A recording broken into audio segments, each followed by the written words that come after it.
The hum is the first thing you forget, and the last thing you remember. A constant 60-cycle presence that saturates the air inside the umbral array's control dome, the sound of the world held at bay. For 3 months, it has been the baseline of my existence, the sterile hymn of my solitary watch. My name is Dr. Eris Thorne, and my job is to listen. The array, a metal titan sprawled across the Atacama's desiccated floor, is the most sensitive ear ever turned toward the heavens. It listens to the whispers of creation, the faint, decaying echoes of the universe's birth. And I, for this 6-month rotation, am its sole priest. My evening routine is a catechism of calibration. Cross-reference the atomic clock, purge the helium coolant lines, run the deep space telemetry through its diagnostic paces. Tonight's target was a designated null zone, the lacuna tenebris, the dark gap, a patch of sky so utterly devoid of stellar or galactic bodies that we use it to calibrate for absolute zero, the background radiation of everything. A perfect, silent canvas. I aimed the primary dish and settled into my chair, the constellation of monitors painting my face in a cool, data-driven light. The hydrogen line survey was nominal, the pulsar sweep silent, the graviton detector blessedly inert. Everything was as it should be. Silence. Perfect, beautiful silence. Except it wasn't. Deep in the waterfall display, almost lost in the infinitesimal hiss of quantum noise, a thread of coherence. A signal. Not a modulated, intelligent pattern, but a simple, persistent spike at 1.42 gigahertz. Faint, but unwavering. Impossible. The lacuna tenebris is empty. We've mapped it down to the last stray molecule of hydrogen. There is nothing there to transmit. I reran the diagnostics. I recalibrated the amplifiers. I even accounted for the minuscule redshift of the array's own rotation against the celestial sphere. The signal remained. A ghost in the machine. A voice from a silent room. Sighing, I slewed the optical scope to the same coordinates, more to rule out a colossal failure of my own senses than with any expectation of seeing something. The view screen resolved, the familiar velvet black of the gap. I magnified, pushing the charge-coupled device to its limit. Nothing, just the profound, silent void. I was about to turn away when I saw it. For a single frame, 1/32nd of a second, a single pixel in the center of the screen flickered. Not a flare, not a cosmic ray striking the sensor. It was the opposite. It flickered out. A momentary, perfect absence of light that was darker than the surrounding black. I blinked, my reflection a pale ghost in the glass. It didn't happen again. Just a transient sensor error. A bit of voltage sag. It had to be. In the cold, quiet heart of the dome, I logged the event as spurious artifact and tried to ignore the way the baseline hum of the station suddenly felt less like a comfort and more like a held breath. Sleep for the next week offered little refuge. The signal was still there. It never wavered, never faltered. A single, insistent note played on an impossible instrument. By day, I tried to logic it away. A previously unknown class of cold dwarf star, a rogue quasar whose energy profile was somehow being filtered by interstellar dust.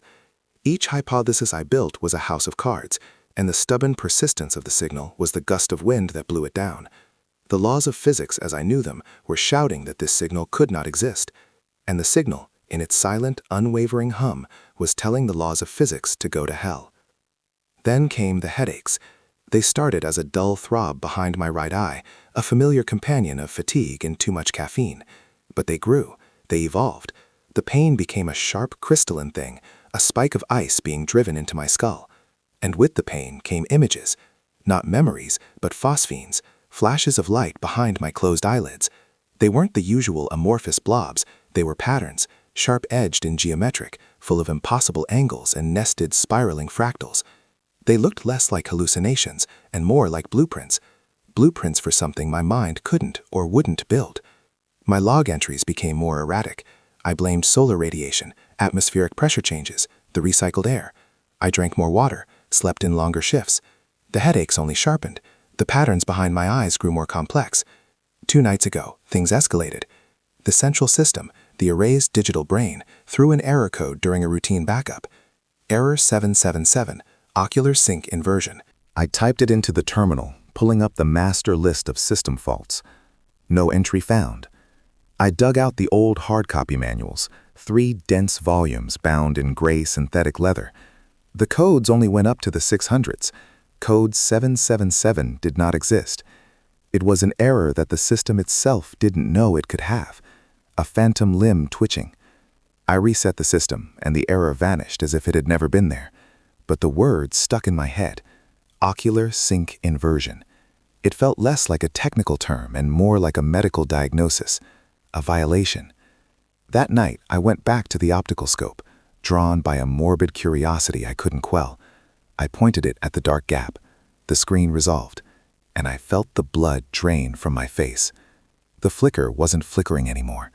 In the precise center of the void, where a single pixel had momentarily died, there was now a hole, a permanent, unblinking pinprick of non-light, an absence. It wasn't just a lack of data from the sensor. It was an active, definitive state of nothingness that the telescope could not process. It was like looking at a tear in the screen of the world. My heart hammered against my ribs, a frantic drumbeat against the steady, intrusive hum from the headphones I wasn't even wearing. The signal from the Lacuna Tenebris was no longer just a curiosity. It was a symptom, and whatever it was a symptom of, I was beginning to suspect that it wasn't the array that was sick. It was reality itself. The end of my denial was not a gradual slope, it was a cliff, and the signal pushed me over the edge. It began to change. The clean, monotonous tone started to fray, to gain a texture, a grain. A whispery, sibilant quality began to snake around the edges of the sound, a sound I could now feel in the fillings of my teeth. It was the sound of sand, of static, of a billion insects rubbing their legs together. It was a voice speaking a language of pure mathematics, of geometries that caused physical pain. The main console began to light up with warnings.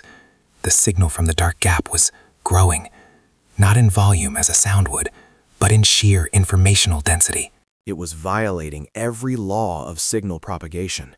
It was as if the source wasn't light years away, but was sitting on the dish itself. Nay, it was as if it were inside the room with me. The air grew thick, heavy with ozone and an unnameable ancient pressure. The lights in the dome began to flicker, not randomly, but in perfect, sickening time with a slow, rhythmic pulse that had emerged from the heart of the static. A heartbeat. A vast, stellar heartbeat. Error 777, Ocular sync inversion, flashed across every monitor, a crimson tide of nonsensical data. My headache returned with the force of a physical blow.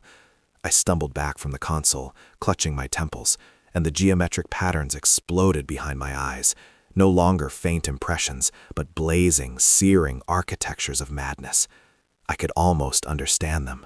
The logic was there, an alien syllogism that my mind fought against, that human consciousness was never meant to contain. I lurched towards the optical telescope's console, my hand shaking as I engaged the live feed. The pinprick of non-light was no longer a pinprick. It had grown. It was a shape now, a complex, multi-limbed, asymmetrical ideogram that defied perspective. My eyes saw it, but my brain refused. Trying to focus on it was like trying to divide a number by 0. It induced a violent, nauseating vertigo. It was a wound in the sky, and from the center of that wound, something looked back. I screamed and tore myself away, scrambling for the exit, for the outside, for anything real. I burst through the airlock door into the frigid desert night. The cold air was a shock, but it did nothing to help. I looked up. God, I looked up. The dark gap was no longer a concept on a star chart. It was a tangible, visible hole in the heavens, a circle of perfect, abysmal black, against which the other stars seemed pale and fraudulent.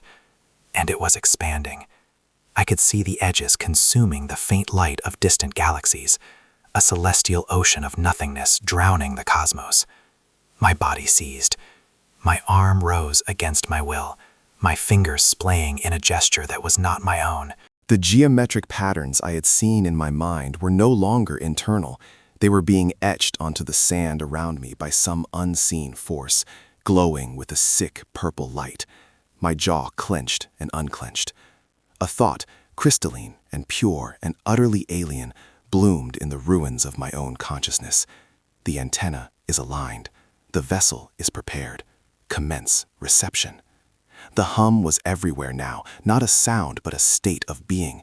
The array, my beautiful, silent instrument, turned its colossal head, not to listen to the whispers of creation, but to amplify the scream that was unmaking it.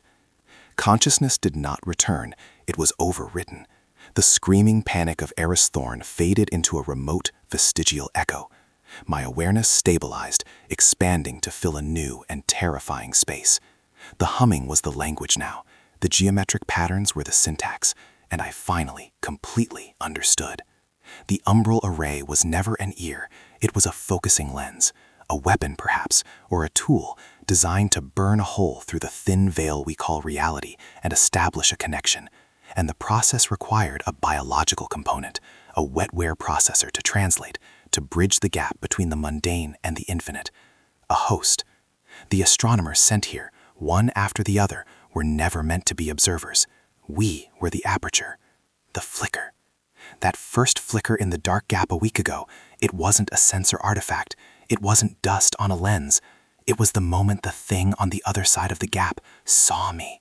The first handshake in a long-range, hostile takeover of my neurology. It was not observation, it was contact, an eye opening on both sides of the gap.